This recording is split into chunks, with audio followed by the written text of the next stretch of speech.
सभी वैद्यजनों को नमस्कार। मेरा नाम वैद्य रवि गोयल है और आज हम जो हमारी सीरीज़ चल रही है आयुर्वेदिक औषधि 200 उसकी 14th औषधि के बारे में बात करेंगे। जो औषधि है अभिपत्तिकर चूर्ण। ये बहुत अच्छी ड्रग है, बहुत कॉमन ड्रग है, कई सारे वैद्य इसका यूज़ करते हैं। पित्तज अवस्था में बेसिकली इसका सबसे ज़्यादा प्रयोग किया जाता है।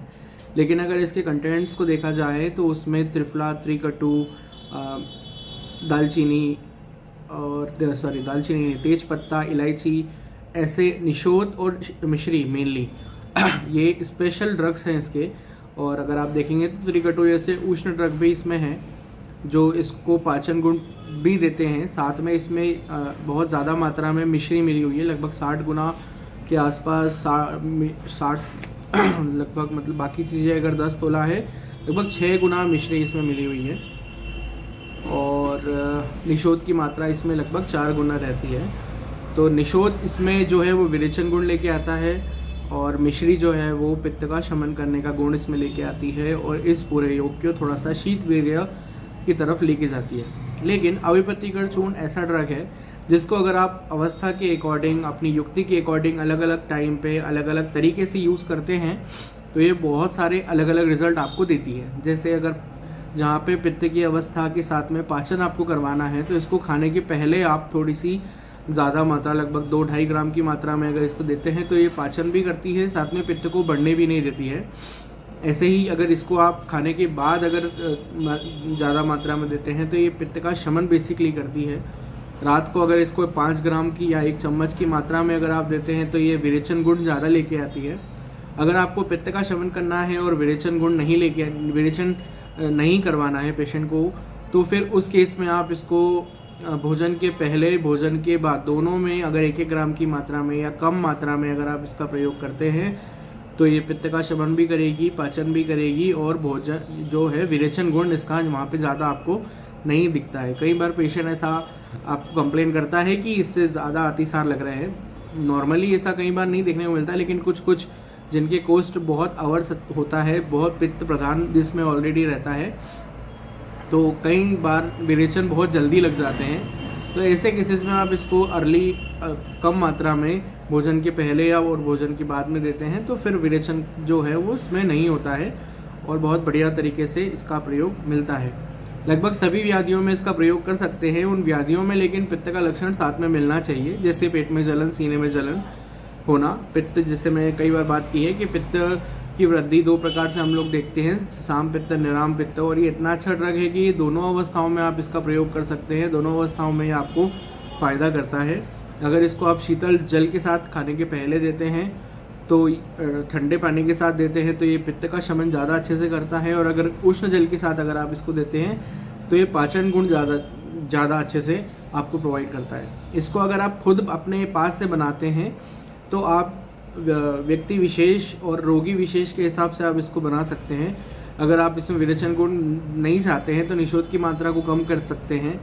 पित्त का शमन ज़्यादा कराना चाहते हैं तो आप त्रिफला की जो त्रिकटु जो इसमें मिला है, शुंठी, मरीच, पिपली, उसकी मात्रा कम कर सकते हैं। और ऐसे इस तरह से इसको योग को अगर बना के आप अलग अलग काम में अलग अलग चीज़ें करवा सकते हैं।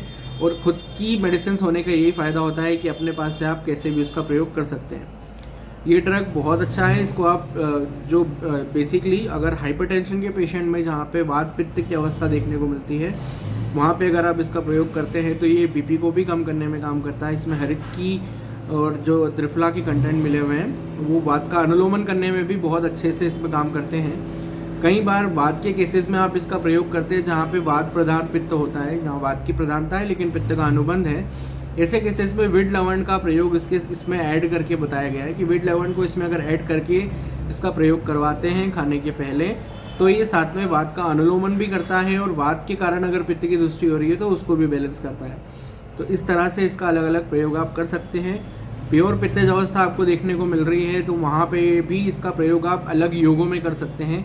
कई बार जैसे कि अगर रक्त पित्त की अवस्था देखने को मिल रही है तो प्रवाल पिष्टी, चंद्रकला, कहरवा पिष्टी, ऐसी ड्रग्स के साथ में इसका एक कंबाइन योग बना के भी आप अगर यूज़ करते हैं तो ये रक्त पित्त को भी बैलेंस करता है। साथ में कई बार माइग्रेन में भी जहाँ पे सिरशूल, पित्त सिरशूल या निराम पित्त सिरशूल या साम पित्त सिरशूल, दोनों ही अवस्थाओं में आप इसका प्रयोग कर सकते हैं।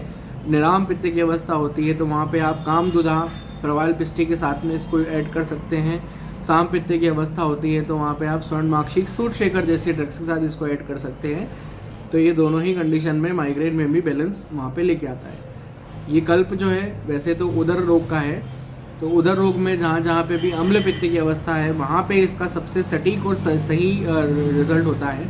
मुख पाक आपको देखने को मिल रहा है और सीने में जलन, छाती में जलन, खट्टी डकारें, सभी पे ये काम करता है। और इसमें सबसे अच्छी बात है कि विरेचन गुण होने के कारण अगर साम पित्त की अवस्था में भी आप इसको अगर दे देंगे तो कफ जो कफ है उसको ये अनुलोमन करके कफ को बाहर निकाल के ये कफ को भी कम करेगा और फिर पित्त को भी बढ़ने नहीं देगा।